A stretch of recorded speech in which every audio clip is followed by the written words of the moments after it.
Everyone, thank you so much for coming on behalf of the Mustafa Abdul Group and the State Protection. And thank you everyone for coming, and let's hear from the panelists.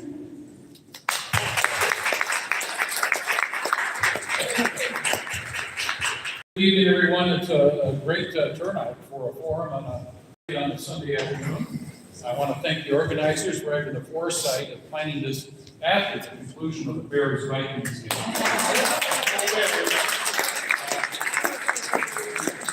Welcome the candidates. Okay, I'm going to yield the microphone to our representative, the American Association of Universities. It sounds right now. AUW is an organization that is a national organization.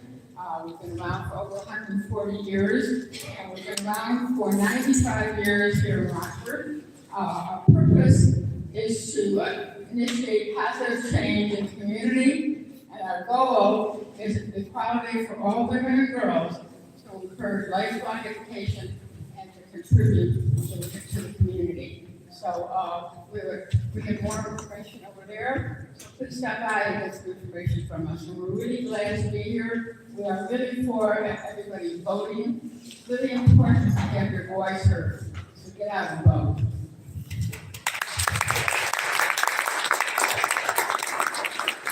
We're going to go directly. We've got many candidates here for at least 4 different offices. We've got candidates here for statewide candidates for Illinois Controller.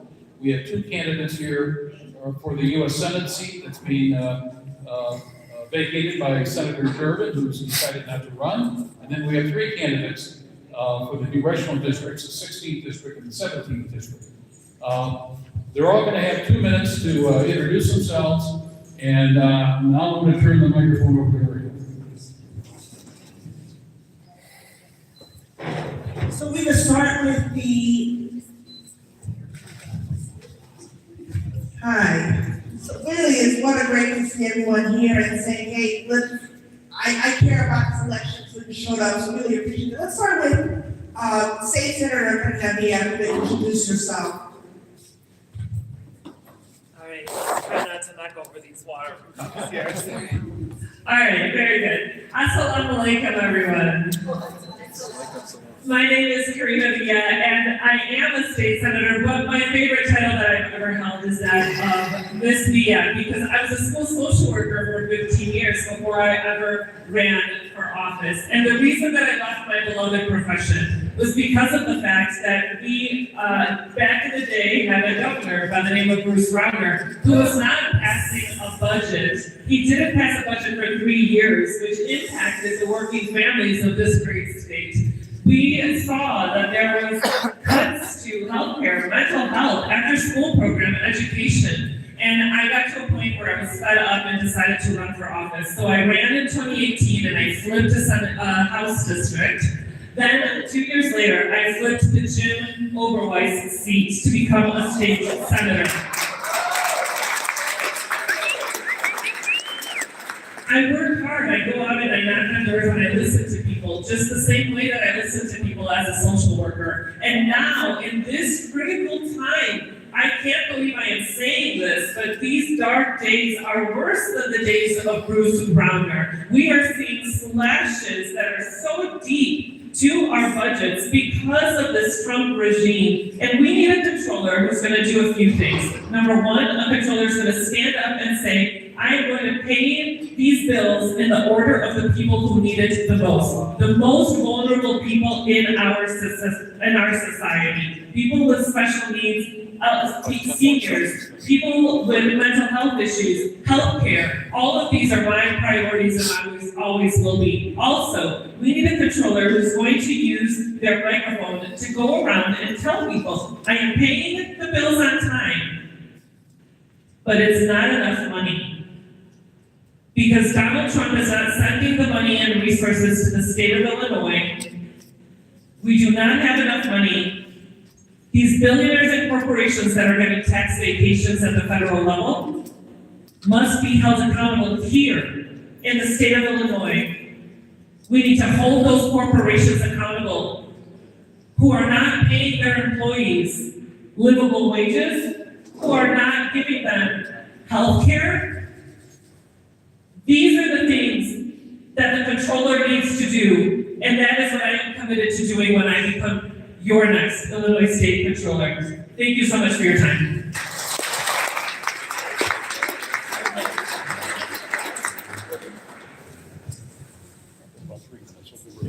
Next up, we have Holly Kim.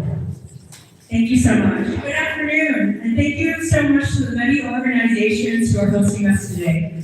My name is Holly Kim, and I have the honor of serving 2 terms as the County Treasurer in Lake County, Illinois. I'm running for Illinois Controller because Illinois deserves an independent fiscal watchdog to carry the torch that Susanna Mendoza is graciously passing on. My background is in the tech sector and the dot-coms, and my specialty is innovation and software rollouts and reform. And honestly, that's something we need in government right now. My history as county treasurer is an intersection of math and social justice.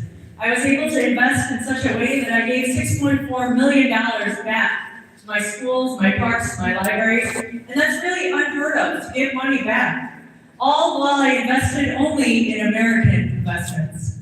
Billions of dollars come out of my office and all the checks with my name on them. And that means out of 5 candidates running for controller, I'm the only one that's already doing the job. Additionally, I've been a fighter for the people. When a union asks me to show up to a rally or picket, I'm there. I've also started 2 rapid response teams to fight ICE, and I've held over 100 financial literacy seminars to empower the community. And I will protect the Office of Prevailing Wage, but I will also protect your privacy from federal overreach. This is a real money department that needs real money experience. I can fight for our community and manage our finances with real executive experience. You get the best of both worlds. If I'm blessed to win this election, I will also make history as the first Asian American constitutional officer ever in the history of Illinois. Again, my name is Holly Kim, and I'm running for Illinois State Controller, and I ask for your vote of confidence. Thank you.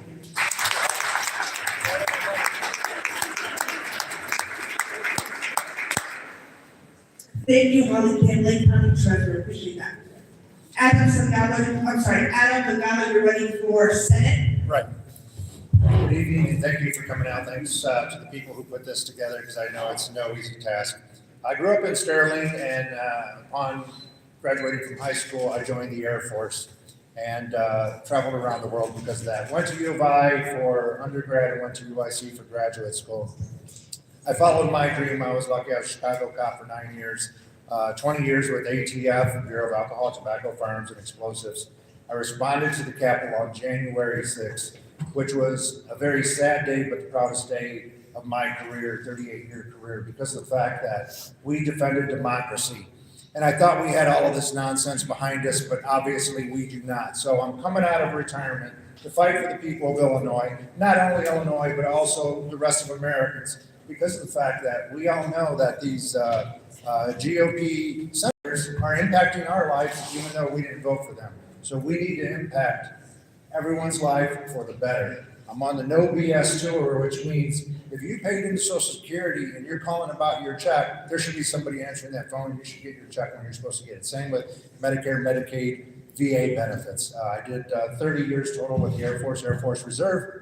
So I want to make sure our vets are taken care of, and that I am doing everything I can to make sure that we hold the current administration responsible. As a federal agent, I can swear to you right now, I never took anyone off of the street based on the color of their skin.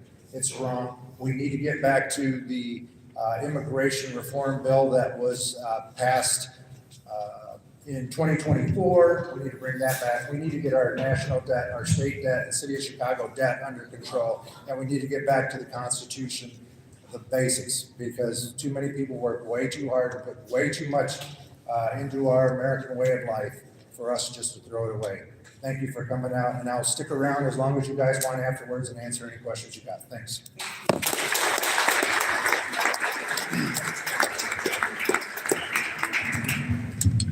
Good evening, everybody. My name is candidate Congressman John Kitover. Thank you for being here tonight. I want to thank the hosts. I want to say Assalamu Alaikum, which I believe means may peace be upon you, and may the presence of peace be with all of us here tonight. I know it's a very polarized political situation. I was born and raised in Chicago. I went to the Citadel Military College in Charleston, South Carolina. I'm a former U.S. Army intelligence officer and an infantry sergeant. I've worked in digital marketing as well as the government for 20 years.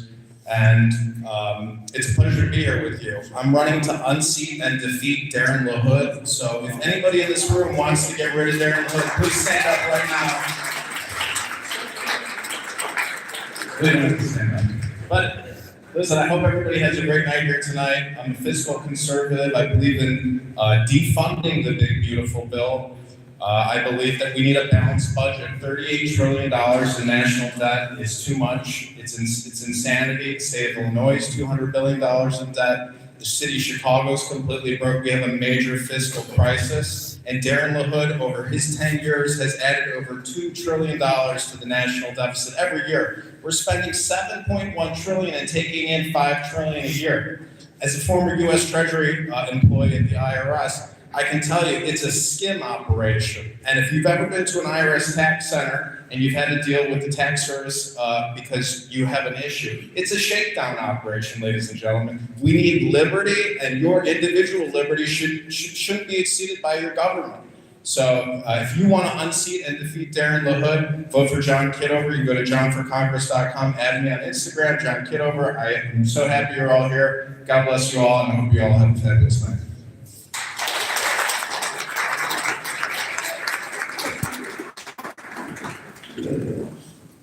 Well, good evening, everyone.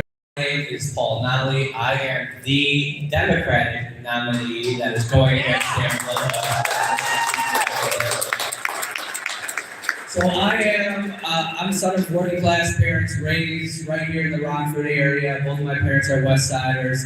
I am a proud father of 2 young children. I am a proud husband of my high school sweetheart. We both grew up in this area, went to high school, college together. Now we have chosen to raise our family right in this area. I have built a career working on behalf of children, working class parents and families, low-income people throughout this community in a variety of faith-based and community organizations. And what I've done for roughly 6 years now is that I represent some of the hardest working people in our area, the union building trades and the union contractors, and I fight for good paying union jobs and union apprenticeships across the region.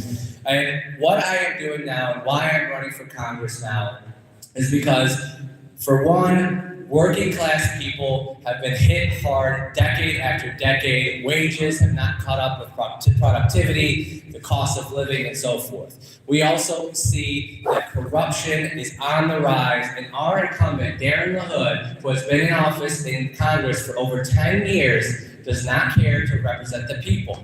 You can look at his votes. He's voted against workers. He's voted against veterans. He's voted to take SNAP and Medicaid benefits away from people. He represents and fights for the party bosses, the president, the Speaker of the Houses, and his corporate donors. And I am a representative of the people. I will fight for the working class. And together, we are going to defeat Darren LaHood and take back the House in 2026. Thank you.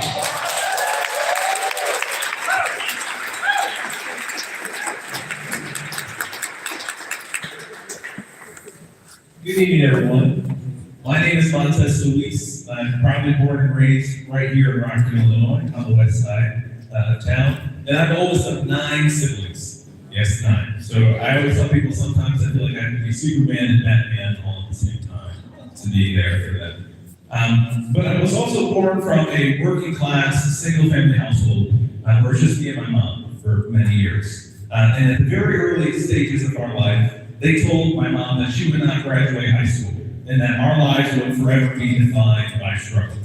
But she proved it wrong. She walked across that graduation stage with a diploma in one hand and me in the other. And of all the lessons that she has taught me, it's to fight for your future. If you want something in life, sometimes you have to fight for it. And so I'm fighting for what I deem a foundational and essential platform some would consider progressive.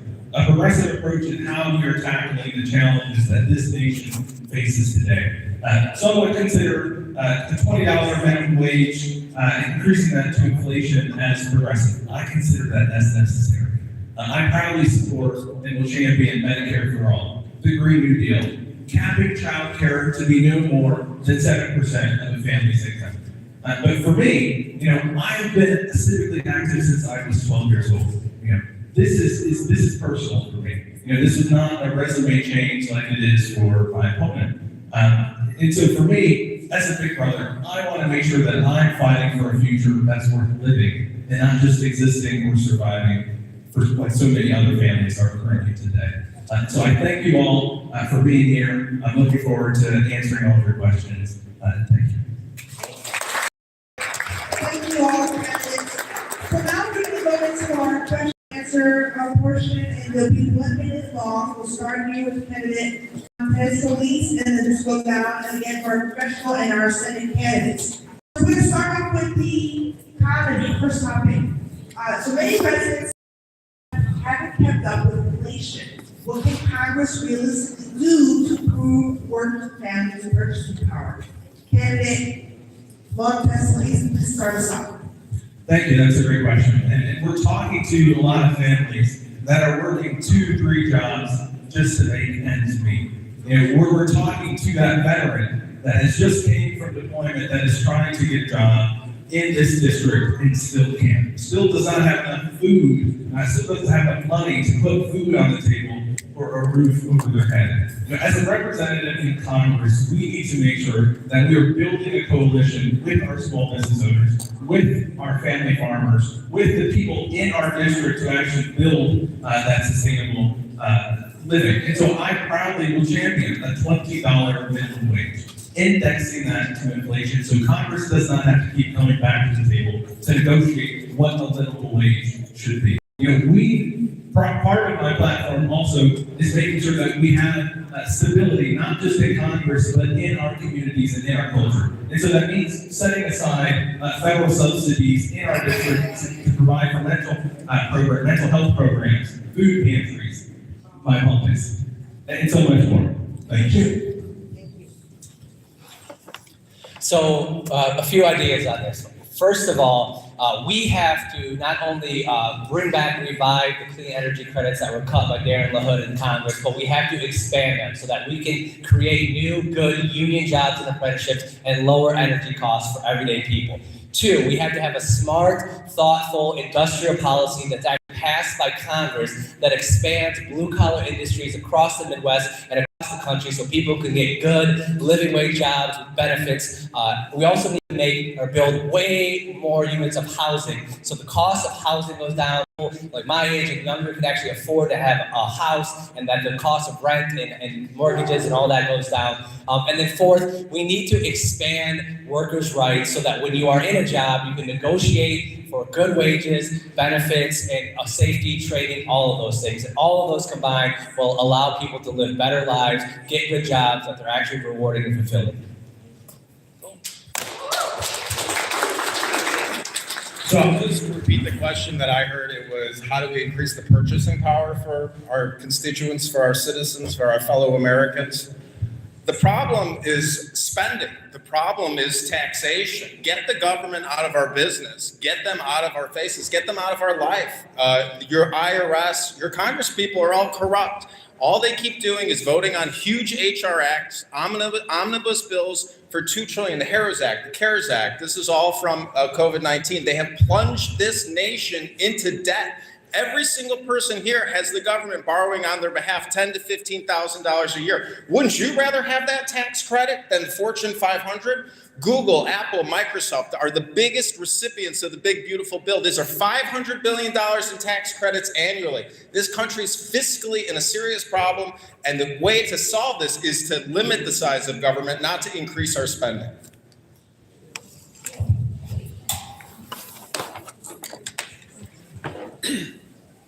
I think this answer isn't going to be the most popular, but this is something that I learned from my early years in the military, which we have a hard time getting Americans to join the military. But for those people that don't know, there's a system of grocery stores and regular stores like a Target that are part of the military system, which greatly add to the value of the military members' benefits. But this isn't a recruiting commercial. This is just something for people to think about who have younger people in their lives. There are police officer jobs all over this nation, not at ICE.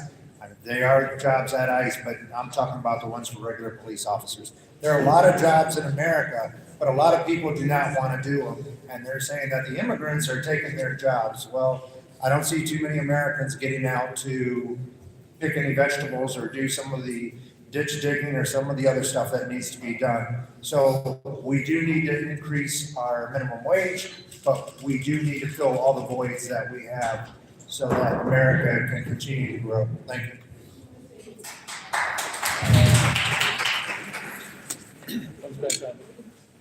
Thank you, candidates. Now, so we're gonna go now, so we'll just start with you and we'll just go down the other direction. Okay. Appreciate that. So next question here, so we'll start with Senate candidate Adam Delgado.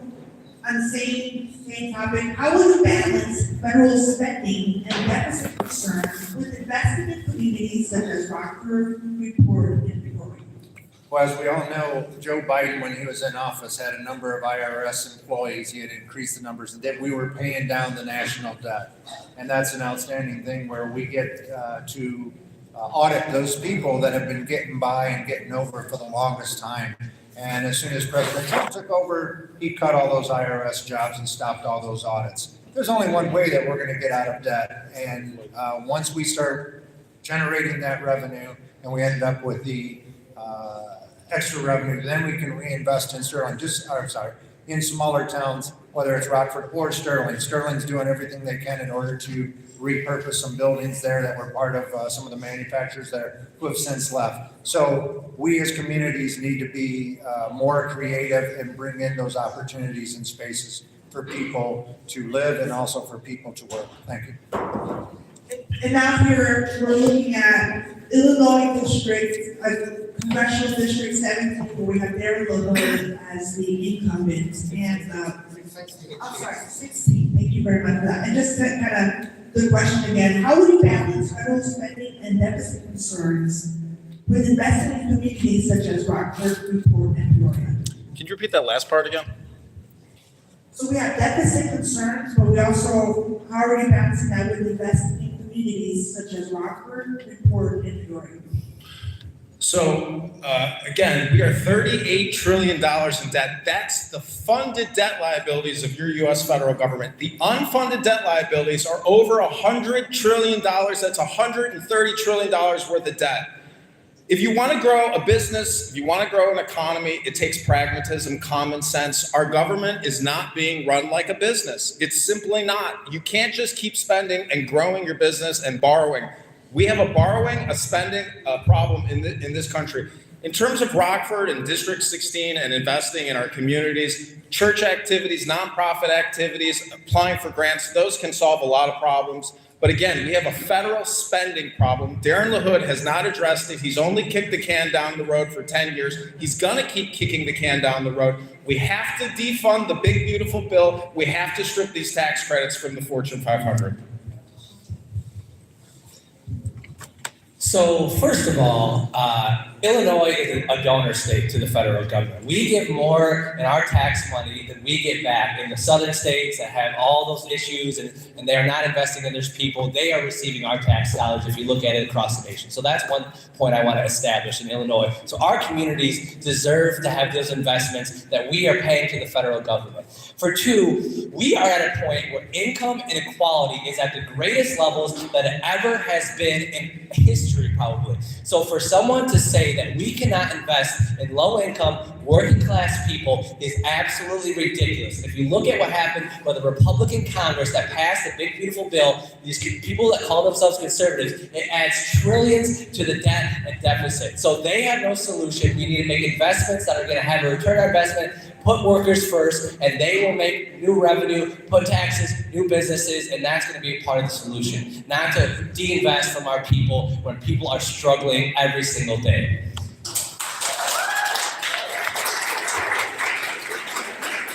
Do you mind repeating the question? Of course, yes. The question here what role do you believe the federal government, I'm sorry. How will you balance federal spending and deficit concerns with investing in communities such as Rockford, Rockford, and Kitover?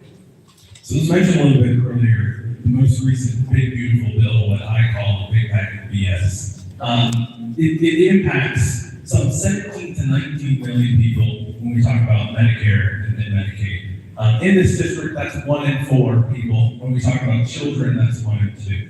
And so this bill, the big beautiful bill, does not reward the working class and the working poor, does not provide stability when it needs to be done. And so what we need to do is reverse a lot of the Trump era tariffs. We need to reverse a lot of the Trump tax breaks for the wealthy and the well-connected, and we need to continue to fund social service programs. We need to continue to invest in our future and in our tomorrow, because we're currently not seeing that today. And at the end of it all, people want to feel as though they have a seat at the table. Because when we don't have a seat at the table, we end up on the menu. And whether it's addressing economic justice, that is something that the people of the 17th want to know that they have security in.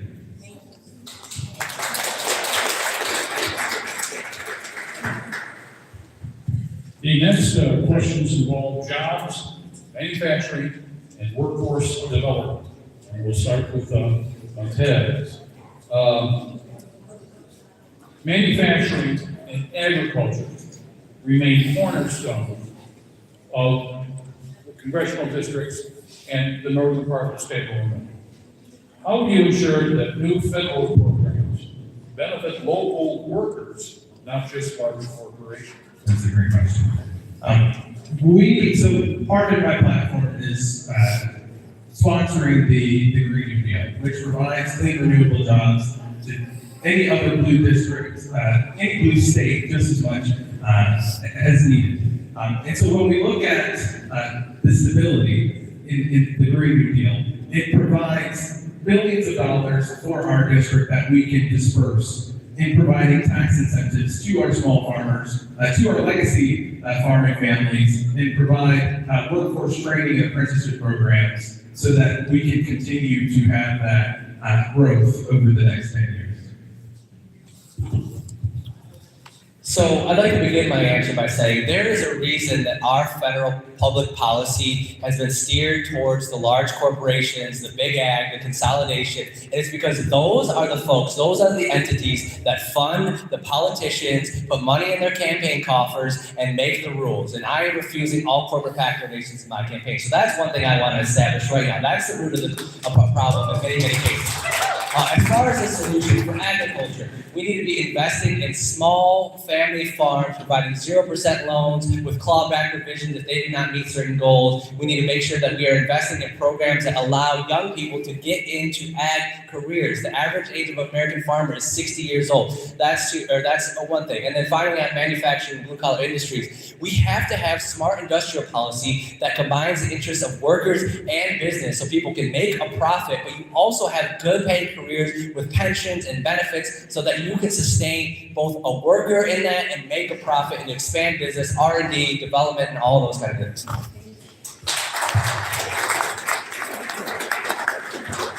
Again, everybody, my name is candidate John Kitover. I'm running against Darren LaHood as the Republican candidate. And in terms of Fortune 500 corps and small businesses, family farms, let's combine the Small Business Administration into the IRS. All these IRS tax compliance centers throughout the country, throughout the state, let's bring the SBA in there. We need consolidation. Again, future congresspeople and senators, they're going to have to be debt negotiation experts. We're $38 trillion in debt, $100 trillion in unfunded debt liabilities, all these pensions. There's not going to be any money to pay it unless we just keep inflating the money supply. We're spending $2 trillion a year that we do not collect in taxes. We have a major fiscal crisis. You have to vote on a candidate who's going to be a criminal investigator in Congress, a debt negotiation expert. We can't spend our way out of this. That's not how you start a business. That's not how you grow a business. So again, my name is John Kitover. I'm running in the 16th against Darren LaHood, and that's my answer. I hope you guys are enjoying yourselves. Can you do me a favor and repeat the question, so I want to make sure I address Sure. the topics? Manufacturing and agriculture remain cornerstones of our districts and of much of the state of Illinois. How will you ensure that new federal programs benefit local workers, not just large corporations? In my research in running for this position, Illinois agricultural business brings in approximately $56 billion per year. That's a lot of dough. We feed the world. Obviously, with these tariffs, that has just thrown everything into turmoil. I agree with the gentleman who was saying that the big organizations are contributing to politicians, and the politicians obviously have to give something back for those multi-million-dollar contributions, and their values are being lost, and America is paying the price for the way things are run. So at some point, we need to get our members of Congress, we need term limits so that they can quit doing everything that they're doing right now. And we need to change some of those laws, but until their values change, unfortunately, not very much is going to change. Thank you. Okay, hold on to the microphone and start working back down this way.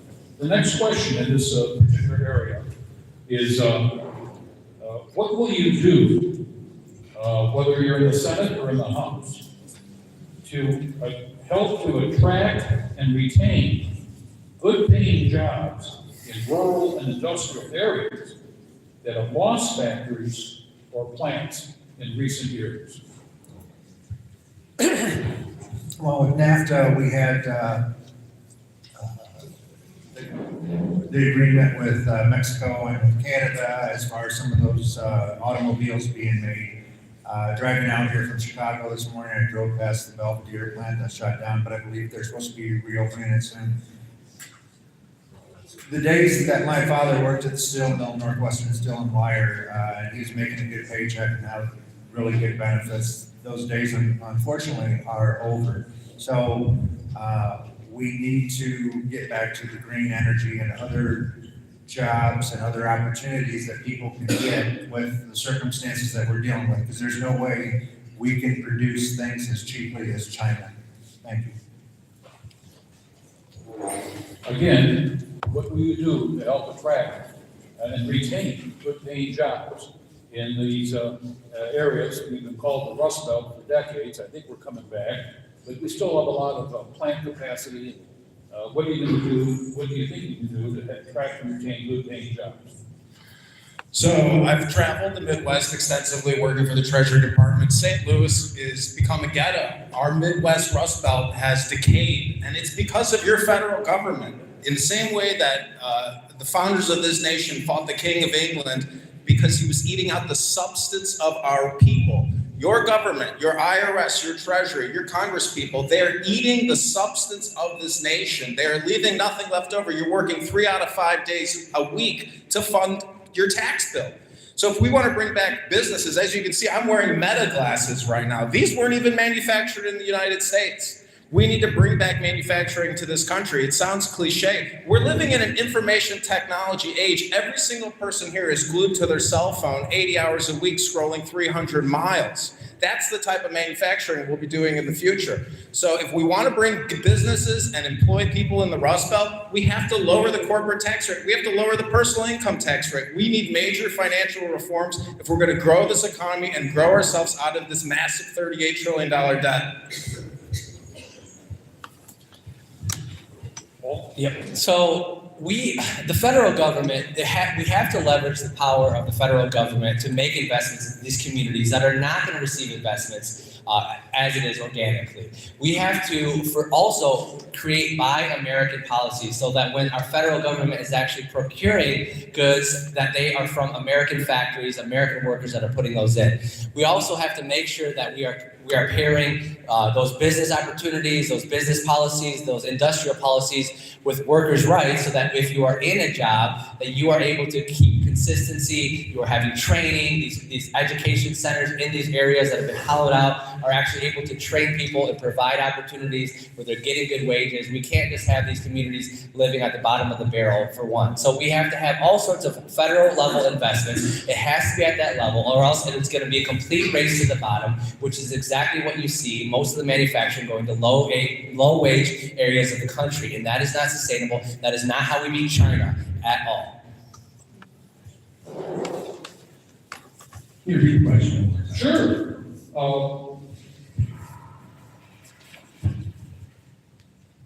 What do you believe Congress can do to help states like Illinois attract and retain good paying jobs in rural and industrial areas that have lost factories or plants in recent years?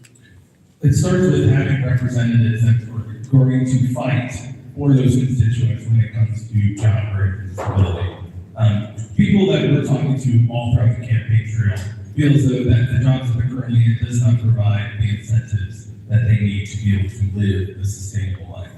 Because a lot of the people that we're talking to are just surviving. We're talking to that mom that's working 2-3 jobs just to pay for childcare. That is a problem. We need to make sure that we have representatives that are allocating federal dollars to these contractors that are union made, mind you, are part of the union, my apologies, and not just try to bid to the highest bidder. And we've got corporations like Meta, these major data centers that try to take over. That is not what's going to bring more jobs. It's only going to increase mortgages for thousands of families, but that's also going to push people out of neighborhoods that they've been in for too long.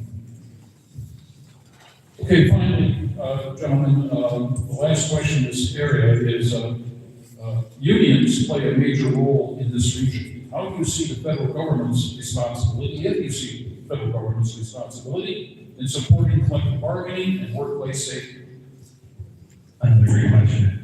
So not only will I also co-sponsor the GROW Act, but it's one thing to co-sponsor the GROW Act, it's another thing to actually organize behind it. And so we need representatives that are going to meet with labor unions and local stakeholders to actually share that message of what unionization looks like for so many other industries across this district. We need to also make sure that we are providing seats at the table so that these unions are able to negotiate with these high contract dollar deals. And as representative, I will not accept any sort of federal contract in this district if it is does not have union support. So if you look back at history, and you look back when unions were, for one, not even allowed, or weren't even able to organize, didn't have the federal protections that were built off the legacy of FDR, which I proudly stand in his footsteps on in this race, the workers were getting screwed and beaten and killed to fight for just decent wages and decent benefits for doing hard jobs in the steel mills, in construction, etc. So yes, the federal government absolutely has a role to play in not only protecting workers' rights, but expanding those rights for people across every type of industry, not just in the blue-collar sector. For two, there are policies that you can enact at the federal level, like project labor agreements, that make sure when we as taxpayers are investing in our money into projects that they are going to companies and contractors and manufacturers that are using union labor, or at least having neutrality agreements, so they're not paying money to bust unions and all those kind of policies that you see too often. Can you repeat the question one more time? Sure. Unions play a major role in this region. How do you see the federal government's responsibility in supporting collective bargaining and workplace safety? So as a former IRS employee, I was in the National Treasury Employees Union. And on the first day of the job, my manager says to me, "Don't join that union." He says, "They do nothing for you. They just tax you every month. It's a waste of your money." As soon as he said that to me, I knew I'm going to join that union, because this guy, I'm going to do the opposite of what he's telling me to do. So the point is, when I engaged with the union, guess what? They act like a middleman. They're like an insurance corporation. They didn't assist me. I had to do all the hard work myself. So what I'm trying to get across to you is that the union of we the people demand liberty. We're demanding justice from our government, which is taxing us at an exorbitant rate, spending and borrowing on your behalf, at an exorbitant rate. You think Medicare, Medicaid is going to be funded at $4 trillion a year? There will have to be cost efficiencies that come into play here. I want to protect Social Security, but I want to disarm the military-industrial complex and Medicare, Medicaid, which I feel are a stranglehold and taxing us beyond normal and reasonable measures. We have to limit funding, spending for Medicare, Medicaid. Thank you.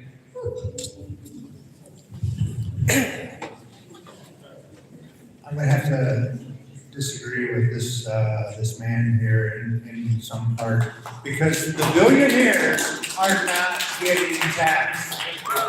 Those are the people that need to be taxed. Corporations are sending their money overseas and trying to do as much as they can overseas so they don't have to contribute like the rest of us.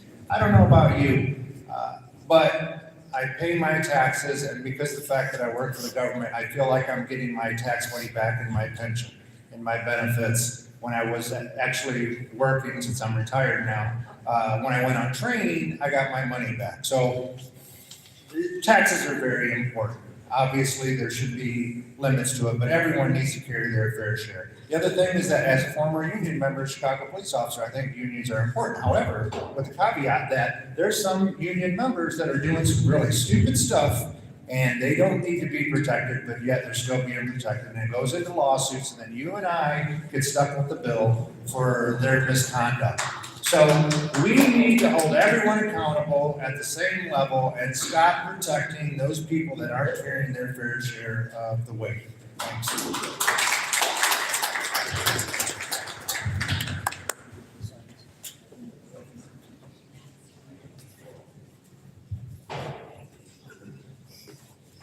Our next topic is healthcare. So the government we had the longest shutdown ever in history, and the reason that Democrats say for keeping the government closed was for concerns about concerns for potential rise in health insurance costs. So, what steps would you take to reduce prescription drug and healthcare costs for families and seniors? And also, how would you vote on this latest vote on reopening the government? We'll start with Senate candidate Adam. The subsidies are necessary, and I applaud those members of Congress who stood up with their constituents, because everyone needs help. Joe Biden had lowered prescription rates, and to me it was very frustrating because I understood what he was doing and why he was doing it, but on the news they're saying, oh, well, they're talking up here and they don't understand. I understand that if you need insulin and you're paying $16, that's pretty good, but if all of a sudden it quadruples, then that's not good. So we need to get back to helping all of our fellow Americans, because the last thing I want to see is elderly people being kicked out of an assisted living home or a nursing home because part of their fees are being paid by the government, and now just said, oh, that's too bad, you're on your own. So we need to make sure that our elderly are respected and that they're taken care of. We need to get back to the basics of just being kind to each other.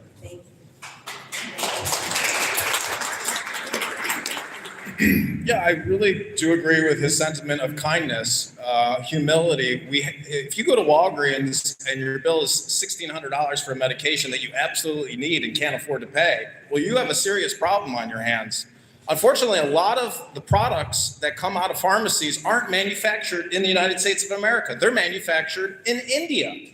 And I know maybe you don't like tariffs, but if from a business perspective, if you can negotiate prices down if they're manufacturing in the United States versus importing for overseas, that's a good move on behalf of the administration or on behalf of businesses. Again, we're spending $4 trillion plus a year on Medicare, Medicaid, and we only take in $5 trillion a year in taxes. Explain to me, ladies and gentlemen, how this is going to keep working. We're $38 trillion in debt. I know I keep repeating myself. But again, from a place of kindness, we've been 20 years at war since 9/11, 2001, 24 years at war. We have a major fiscal crisis on our hand. We need austerity. We have to stop the spending.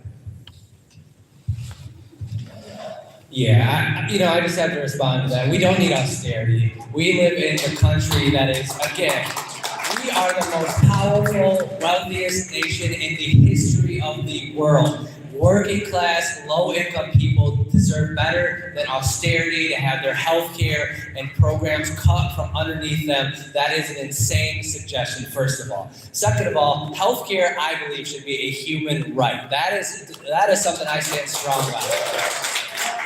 Now, we need people to invest in research and development. We need to incentivize new drugs, new therapies, new ways of doing that, and making sure that people can do that and they have the money that's required. That involves a partnership between the federal government that can work on that level of scale and those innovators, those researchers, those business people. But as far as guaranteeing human healthcare as a human right, to me, that's a non-starter. That's something we have to move to. It would be different if we were all living and everyone was poor in America. That's not the case. We're about to see the world's first trillionaire right here in America, and we can't guarantee healthcare. That's shameful.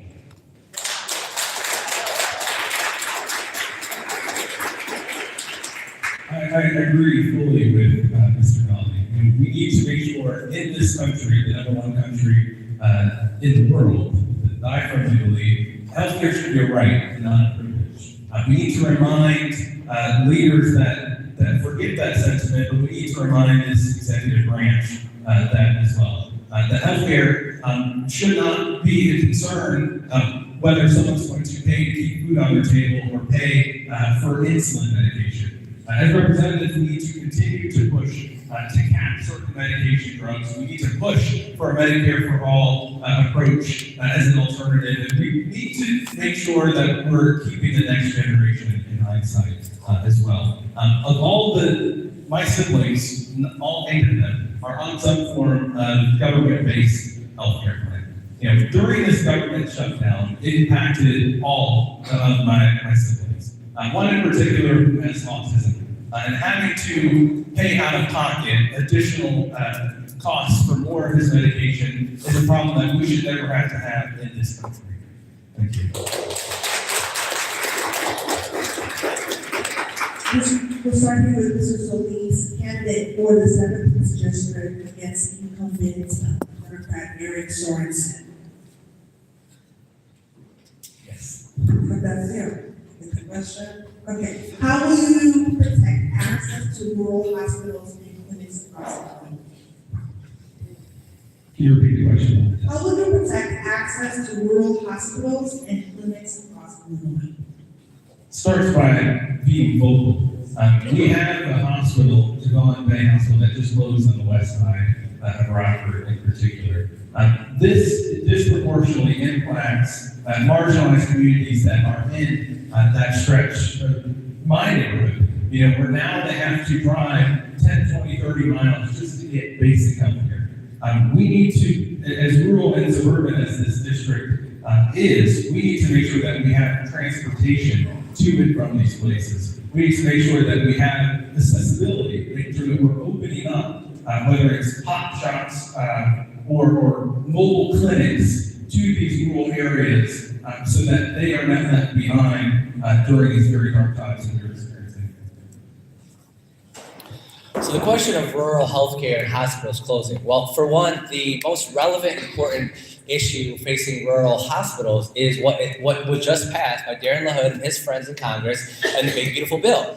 There is a list of hospitals that are under threat of closing because of the Medicaid cuts. So for one, when I get in Congress, I will aggressively fight to reverse those cuts and make sure that our rural people, who are some of the most vulnerable people in America, have facilities where they can get high quality health care. It's shameful. And for two, again, as the federal government being with the economies of scale, we have to make those investments. Those are communities, those are areas where it's very hard for the private sector to go in alone and make investments and feel confident that might return an investment. The federal government has and must be involved with that going forward. And again, that's a non-starter. We have to use the weight of the federal government to make sure people living in some of the most hollowed out, tough economic situations in our rural communities have decent and adequate health care.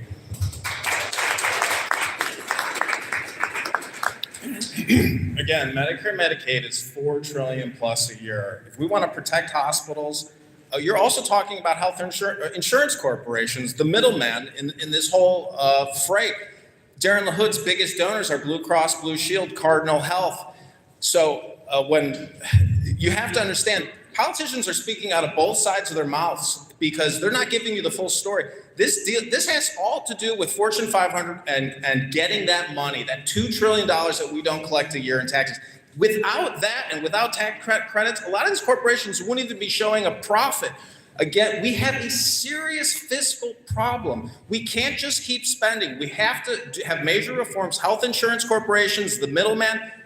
If we cut funding, we're going to destroy a lot of businesses, and a lot of stocks on Wall Street are going to go down. It's all a one giant connected system, but we have to be pragmatic. We have to practice intelligence. We absolutely have to have priorities when it comes to spending. If we want to be competitive in the global marketplace, so I'm going to stop. Thank you very much. Can you repeat the question, please? How will you protect access to rural hospitals and clinics across Illinois? Okay, so the BPP needs to be repealed, period. Some people may say, oh, well, it doesn't affect me, and that's, that's their problem. Well, guess what? Sometimes you want to drive down to Champaign or you want to drive to St. Louis, and you're out on I-55, and all of a sudden your driver has a heart attack, and now they got to go an extra 30 miles or 40 miles for somebody to get some medical treatment.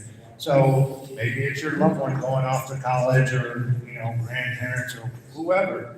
Bottom line is, it's going to impact a lot more people than the rural people that you think don't matter. So we all need to be prepared. We all need to do the best we can to help our fellow Americans, because eventually it's going to impact you, just like they want to pass a national abortion ban, and it may be your 21-year-old daughter who is not going to be provided service because of the fact that the Trump administration has a national ban. She's going to be left to bleed out in the parking lot of a hospital until she's critical. I have a last question here. Rockford's hospitals and clinics already care for many uninsured patients. What policies would you support to help these institutions and those members increase significantly? I think it's important that we talk with the administrators, because we all know that, say for example, an aspirin, if we're in there for minor surgery and we get an aspirin, we're being billed $25 for an aspirin. That's a lot of money, there's no disputing that. They are trying to recoup their losses for those people who don't have insurance or defaults on their bill.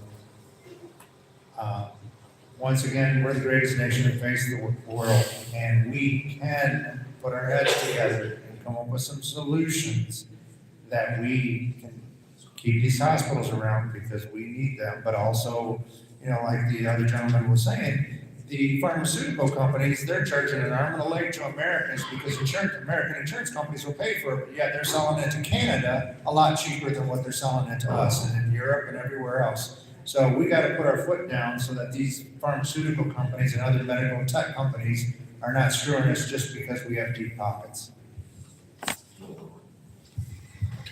Can you repeat the question for me? Sure can. Rockford's hospitals and clinics already care for many uninsured patients. What policies will you support to help these institutions and those numbers increase significantly? So if you go to an emergency room and you don't have health insurance, you're still going to get treated. And that may sound cliche and just general and obvious, but at $4 trillion a year for Medicare and Medicaid, I don't know about you, but personally, I would rather have $1 trillion of that money go towards building gymnasiums throughout the country so we could all start working out and exercising. That might do a little better health than going to some major corporate healthcare provider. So I'm just extremely disappointed in our health outcomes. I'm disappointed in the spending. All this money that we're spending is going for corporate profit, not for you and I, not for our health, not for our wellness. It's going for Fortune 500 corporate profiteering. Without the excessive spending, there's no profit. We have to rein in the spending. We have to stop the borrowing. And we have to have pragmatism, common sense, and use intelligence to base the decision of our spending. I don't want to take the oil out of this engine, but we need to optimize the fluid and the flow of our dollars that we are creating in excess of over $2 trillion a year that we don't collect in taxes. We have to have fiscal conservatism and pragmatism as the basis of all of our economic and financial decisions. And yes, our health is the number one priority. So at the root of that question was, if more uninsured people go to these facilities, right, that's kind of the issue. Well, why are so many working class people uninsured? It's because they are working their asses off and they don't make enough to afford health insurance. What is going on there? Meanwhile, in America, we pay the greatest amount for our health care and have some of the worst outcomes.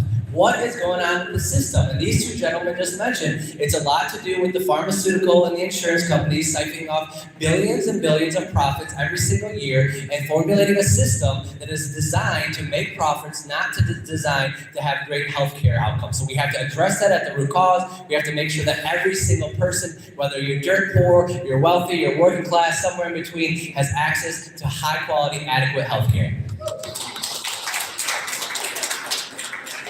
Fully agreed. And to add, we need to redirect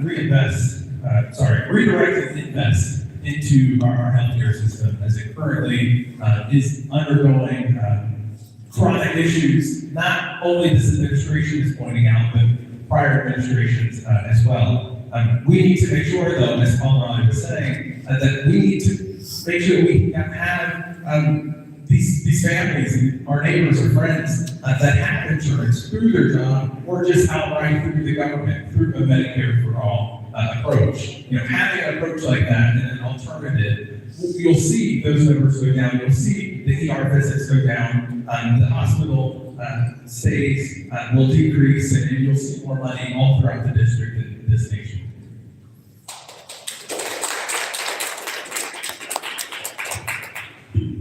Moving along, I'm going to ask a couple of questions about rural infrastructure, broadband, and environment. What infrastructure investments do you believe are most urgent in our region? Choosing between, or all of the major issues are roads, bridges, water systems, or broadband internet. So part of my platform calls for making broadband a basic utility, not just in this district, all across this nation. But we need to be addressing all three. Can you repeat the question one more time? Sure. Well, what are you going to support? Roads, bridges, water systems, or broadband internet? All of the above. Because we're currently seeing the investment, $97 million has been invested into the city of Rockford and the broader communities. We're seeing our roads, our bridges that are being built and sustained, and we can increase more of that all throughout this district. But I believe broadband should be a basic utility, given we are in the 21st century where a lot of our communications, a lot of the jobs that we do, it can be done remotely. We experienced that during COVID. We experienced that during even this government shutdown, where many people were having to work from home and still not getting paid, mind you. But that is something that I want to focus on. This representative is making broadband a basic utility. Yeah, we have to invest in all of those type of infrastructures. I work and sit on these economic development organizations in our region. And when you're looking at site selectors and businesses, when they're looking to develop, that's what they're looking for. For one, you need to have the utilities, you need to have good roads to get goods to and from. You need to have a good trained workforce, you need to have adequate healthcare facilities. You need to have all of that in place in order to attract those businesses to come to those communities. So we as the federal government, we, again, with that economy of scale and being able to incentivize, put direct funding into those investments, to those programs, we need to be doing that across these most hard-hit Rust Belt areas. And for two, while doing so, we're going to create millions of good-paying jobs in the trades, in manufacturing, et cetera, through apprenticeship programs while we're building out all of that. So we have to do all of that, or else these rural communities will never get back on their feet again.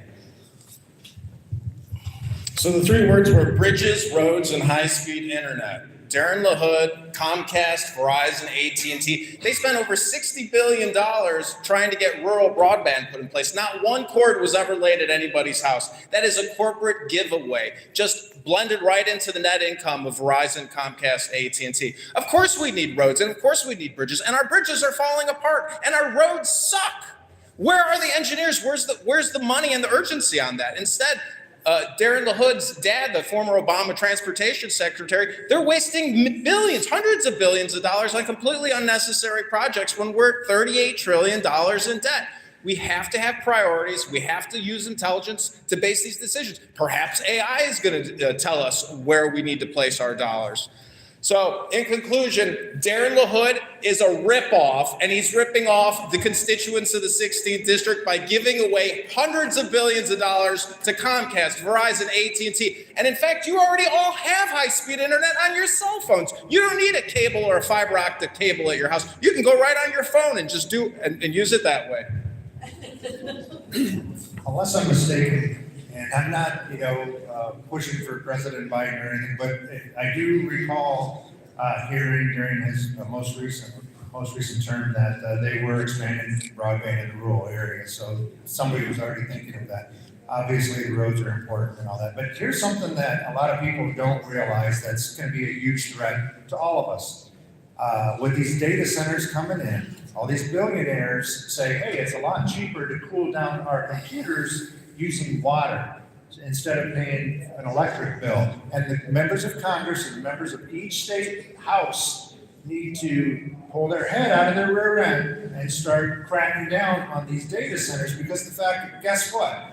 People are having to replace their washers, their dishwashers, because the fact that soot is being sucked into the line because the water is running out. And guess what? We need water to grow food. And when I was driving through Illinois this summer, I saw a lot of yellow corn, and it's pretty damn expensive to just water all this corn. So it's not going to be profitable for them.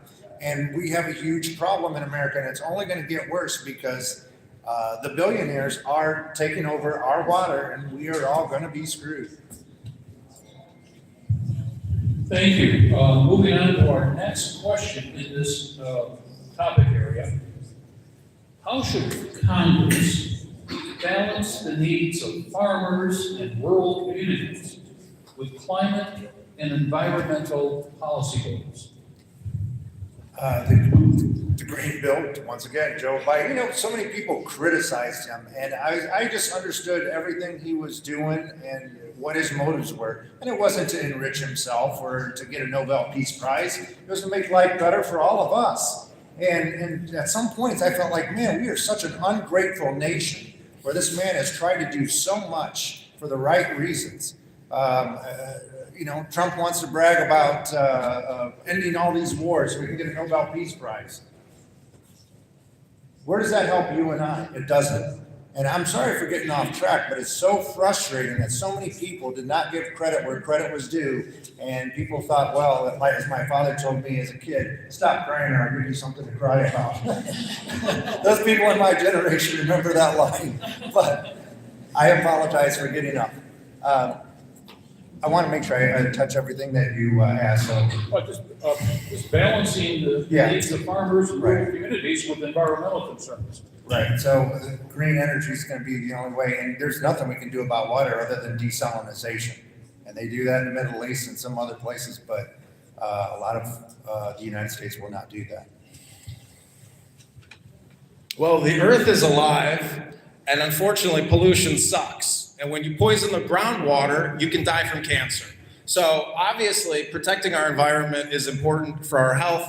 However, at $38 trillion in debt, if you want somebody from the Department of Agriculture coming to your farm to tell you have to fill out 100 forms and he or she's not willing to do it, we have a government problem again. So I'm all about protecting the environment. I hate pollution, but I don't believe the lies of global warming. So billionaires can get tax credits, and John Kerry flying around on his jet can get his lobbyists and his billionaires tax credits. So we have a major problem, and a lot of it is a lie. It's hypnosis. It's misinformation and propaganda. Don't fall for it. Obviously, no one here likes pollution, and no one here likes the C word. However, we can't spend our way out of this problem.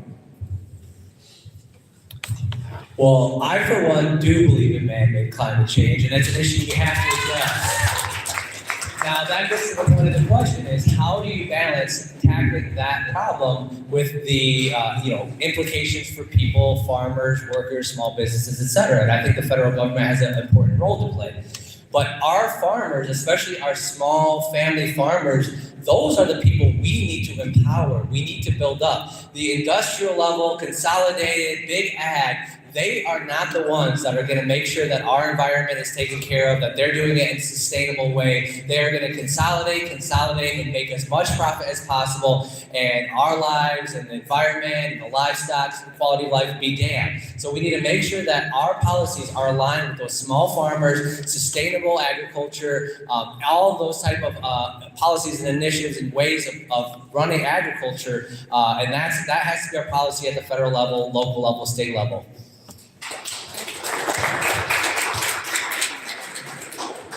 One last time. Sure. How should Congress balance the needs of farmers and rural communities with climate and environmental policy goals? So I would hope everyone here tonight, everyone understands that climate change is an existential crisis. It has been all the way since I was kindergarten, even before I was alive. And at the rate that we are going, whether it's this administration or leaders that choose to acknowledge climate change as a man-made problem, we need leaders that are going to champion the Green New Deal. Again, providing green renewable jobs to this state just as much as any other blue state, like California or Michigan.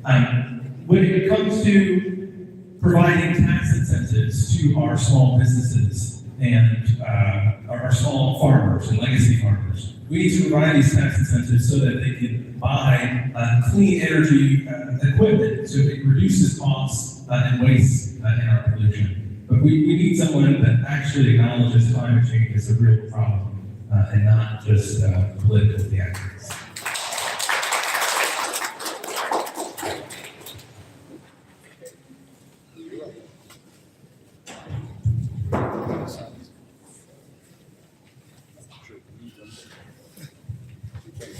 All right, our next topic is on transparency and representation.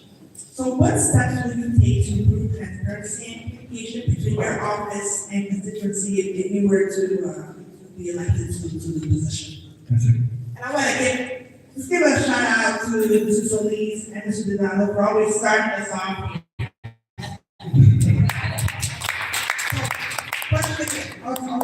What steps will you take to improve transparency and communication between, if you were to be elected, between your office and constituents? Well, first, it starts by showing up. You know, I am here to hopefully represent the 17th congressional district, but you have to ask yourself, where is Mr. Sorensen? You know, all Nolley is here, but you have to ask yourself, where is Aaron Nolley? And so it starts with having people that will show up, not just during an election year, but and not just in Congress, but again, in our communities and in our culture. While I might be a Democrat, me and my opponent are not running the same kind of campaign. You know, we cannot be complicit, we cannot blame leadership for the reason in which we vote the way that we do. Because yes, we will address leadership, but you are supposed to be a representative. You are supposed to represent the values in which you expressed prior to you being elected. And so for me, we need to have more town halls. We need to have more forums. We need to meet the people where they're at, have more office hours, and actually having our offices that stay open and not try to play politics with it. Thank you. It has been over 8.5 years since Darren LaHood has had a public town hall. I am committed as your Democratic nominee to having multiple town halls, meet and greets, debates, if that coward should ever accept the debate challenge, and that man will never show up for the people. He's happy a couple days ago to go to the White House and meet with the president and act like he's something special. I'm here talking to the people, I'm from the people, and that's who I'm gonna be as your representative right here in the 16th Congressional District.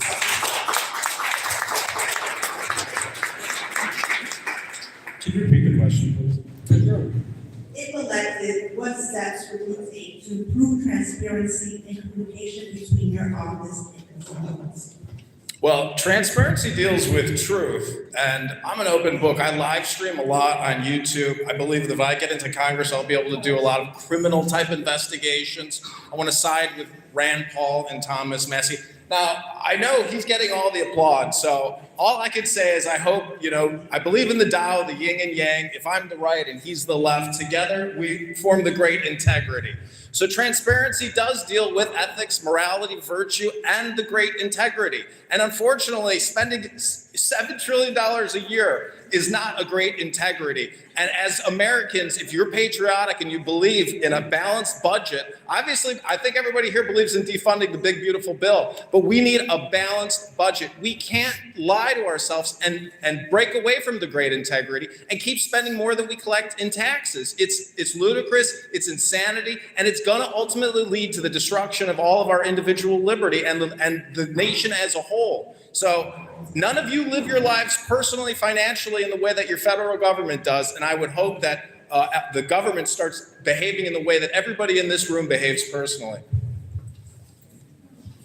If you Google Adam Delgado, FBI, you're going to see that I've been fighting Uncle Sam since roughly 1996. And under the Federal Freedom of Information Act, because the state of Illinois has one too, you as a citizen can put in a request for whatever it is that you want to know about. For myself, I FOIA'd my FBI file. I went through the hiring process. I ended up winning a discrimination suit. But there's no top secret information in there. Why can I not see my own file? So if you're telling me about transparency, you better believe I'm an advocate for it. Because if there's something you want to know about and it doesn't damage national security, you should have it. You're paying your taxes. But I've been in court for years fighting the government to get information about myself. I mean, that is ridiculous. So maybe there's you saw the movie Aaron Brockovich, right? And all these different things that were going on and how all these corporations and different entities were trying to cover up for their wrongdoing. We need that transparency and we need to enforce the FOIA.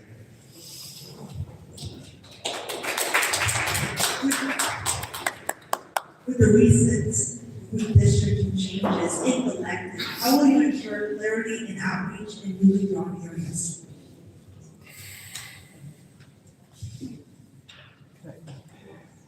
We all know that gerrymandering has been going on a long time in Illinois and around the country. We know Texas started the most recent round, and now California did it.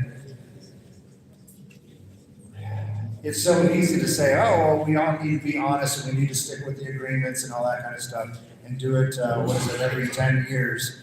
But instead, we got people with their own personal agendas doing whatever they want. And now, the Trump administration wants to say it's illegal for the California voters who said, let's pass Proposition 50. It wasn't even Governor Newsom. It was the voters of California. Let's do it. Now the federal government wants to take California to federal court to say that you're wrong, but Texas is right, even though it's done by decree.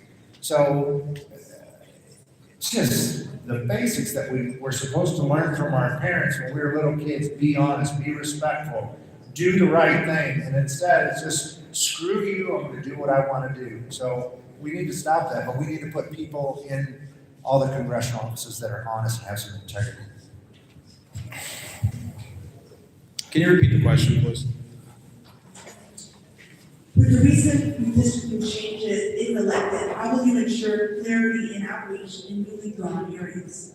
Well, even in previously drawn areas, outreach is next to impossible. It takes event organizers like this to try to bring communication to individuals that you might never come across to begin with. Prior to working at the IRS, I worked at the Department of Commerce, and I would ask everyone who in this room, if you've ever read the Constitution, what agency in the Constitution is actually in the Constitution? There's only one agency in the Constitution. Does anybody here know what it is? Not the Treasury. Anybody? Post office, no. Anybody else? It's the census. That's it, ladies and gentlemen, your Department of Commerce. That's the only agency in your Constitution. The NSA, the CIA, the FBI, hundreds, 400 plus agencies, they're not in your Constitution. So if you want to cut your bills and get the government out of your life, there's a lot of agencies we can cut. And unfortunately, back to the question, if you look at the districting maps of Rockford, of Bloomington, of Peoria, the cities are gutted and they're Democrat. So we have a conundrum, and we have an issue. Oh, I'm sorry. Thank you very much. I hope you enjoyed my response. So as far as the 16th district, and it's been this way for like 2 election cycles now, I have been doing that. I have been traveling in my own private vehicle, unlike Darren LaHood, who gets a taxpayer-funded vehicle to travel around and take these nice little photo ops. I have put over 10,000 miles on my own private vehicle, driving around, meeting people right where they are, not having security whisk me in and out, talking to them and understanding it. So that's what I will do as a congressman, and that's what I've been doing right here. And as far as redistricting at a bigger picture, I would support, unlike Darren LaHood, national legislation gerrymandered, that every single state and every single district is drawn partisan fair commissions where one state can't decide all of a sudden to draw it up because the president calls them and says, you better redraw your damn maps to make sure that no one holds me accountable in 2026 and 2027.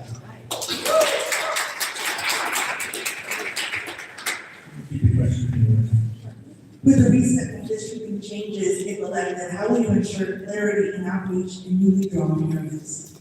Similarly, doing much of what we're already doing now. We're meeting people where they're at. My district in the 17, is probably the definition of gerrymandering. Not only it's wild how the Quad Cities all the way up north and Peoria are still part of the same district. And so that's a problem. Whether or not the maps get redrawn, we still need to meet people where they're at. I was very unique about my district. There's 10 universities, leaders, ways in which we can have more